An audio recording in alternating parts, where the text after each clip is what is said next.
Please be aware, in this podcast series we talk about all areas of safeguarding, which some people may find upsetting. So please make sure you're okay listening to today's topic.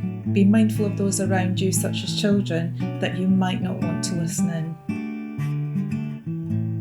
Hi, I'm SSS Safeguarding Director Sam Preston. And I'm former head teacher and content author Sara Spinks. Welcome to today's podcast, and in this conversation we're unpacking the Department for Education's new draft guidance on the use of reasonable force and restrictive interventions in schools, alternative provision and further education settings. So this is a really important consultation as it updates the guidance, which is way back when that was produced, way back in 2015. So it brings in new statutory requirements that schools will need to follow. So there's a lot to go through. So I think we just get started, Sarah. Yeah, so Sam, I think we should start with the basics, really. Why do you think the DfE is updating this guidance now? Well, as I've said, it's been quite a while since the guidance was produced, but I think the main reason is to improve safeguarding, transparency and accountability. There have been concerns about how and when reasonable force is used in schools, and I think the Government Office wants to make sure that it's only being used when absolutely necessary. And although not explicitly stated, the shocking practice revealed at the case of Whitefield School in Walthamstow, that must have had some impact. And suppose, am I right in thinking that this was the practice revealed by CCTV footage, obtained by the BBC? Yeah, that's the one. And it actually had film of autistic children being shoved into padded rooms, thrown to the floor, being restrained by the neck or being left alone, sitting in vomit in their so-called padded calming rooms. I mean, it's a truly, truly shocking case. Absolutely dreadful practice. So undoubtedly this has prompted moves for government review of the guidance. Yeah, right. The new guidance also expands beyond just reasonable force, to include other restrictive interventions such as seclusion, mechanical restraints and even chemical restraints used in some cases. Yeah, exactly. And the aim is to encourage schools to rely more on positive behaviour strategies rather than restrictive practices.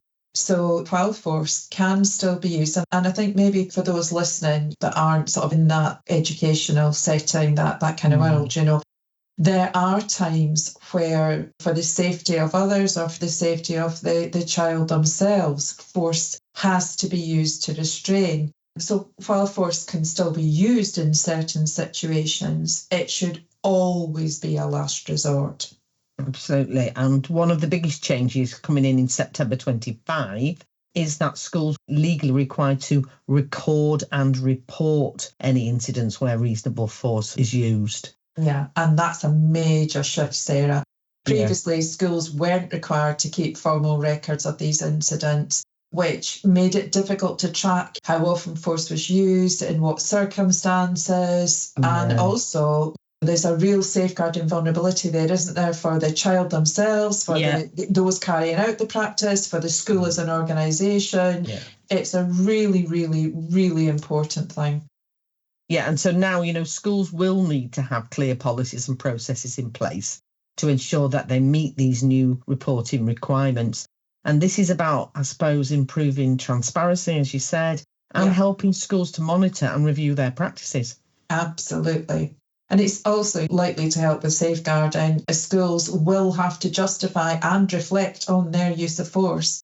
So if patterns emerge, such as certain pupils being restrained more often, it'll push schools to consider whether alternative behaviour management strategies are needed. Yeah, I think that's a really good point, actually. It will allow for that much clearer data analysis, won't it, and review? Absolutely. So let's talk about restrictive interventions, because the new guidance goes beyond reasonable force, as you've said, to cover other types of intervention. Yeah, and I think that's something that's really important to understand. So the guidance lists 4 main types of restrictive intervention.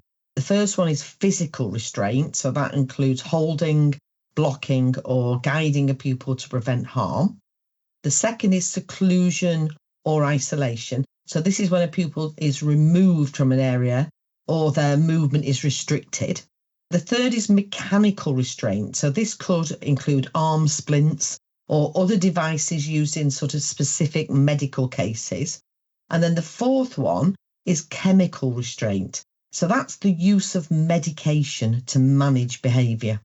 I'm just going to say, it's worth noting that mechanical and chemical restraints are not common in mainstream schools. They may be used in special schools or pupil referral units or medical settings.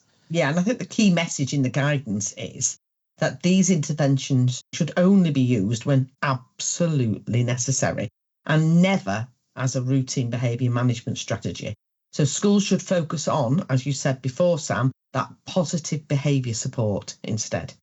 Yeah, so that brings us to the next key update, clarifying when reasonable force is appropriate. So the guidance makes it clear that force should only be used as a last resort and in very specific situations. Yeah, that's right. And reasonable force can be used to prevent harm, if a child is about to hurt themselves or others. Yeah. Stop a criminal offence, for example, preventing theft or vandalism. Maintain discipline, but only in exceptional circumstances. And an important addition here is the emphasis, I think, on proportionality, isn't it? So any force used must be reasonable and justifiable.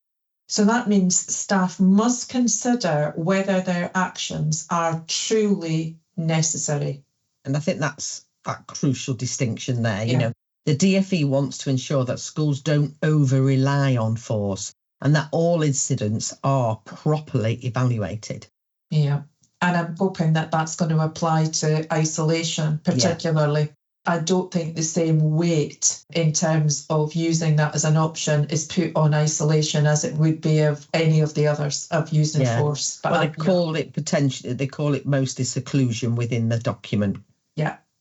So now this is a big one. Pupils with special educational needs and disabilities, SEND, now are much more likely to experience restrictive interventions. Yeah, and that's why the new guidance places a strong focus on reasonable adjustment. Schools must ensure that they are considering de-escalation techniques and provide tailored support, before resorting to force. That's right. And for example, instead of physically intervening, staff should use calming techniques, structured routines, which is incredibly important, the structure, because change in structure can be such a trigger, and behaviour support plans really utilise those behaviour support plans. So it's not about having a plan in place and keeping a plan up to date. It's about getting everybody on board with that support plan and keeping that continuity. So the idea is to reduce that need for restrictive intervention in the first place. Yeah, and for pupils who are at higher risk of being restrained, schools are encouraged to create individual behaviour plans to outline strategies that work best for them. Yeah, absolutely. So we've got another key point, the role of school leaders and governing bodies in overseeing the use of force, haven't we? Yeah, and head teachers and governors will now have a duty to ensure that staff are properly trained in behaviour management, de-escalation techniques, and legal responsibilities. And that includes understanding the potential emotional and psychological impact of using force on pupils. I think the aim is to create a culture where restrictive interventions are rare and that staff have the skills to manage behaviour in non-physical ways.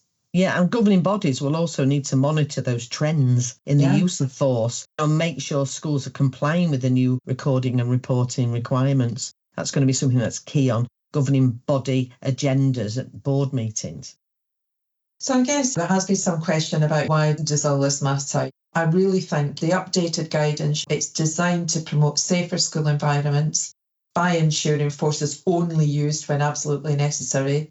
It's going to improve accountability through the mandatory reporting, encourage non-restrictive behaviour strategies to reduce reliance on force, and especially from a safeguarding point of view, where we know this group of children and young people are more vulnerable, to protect pupils with SEND by ensuring they receive appropriate support.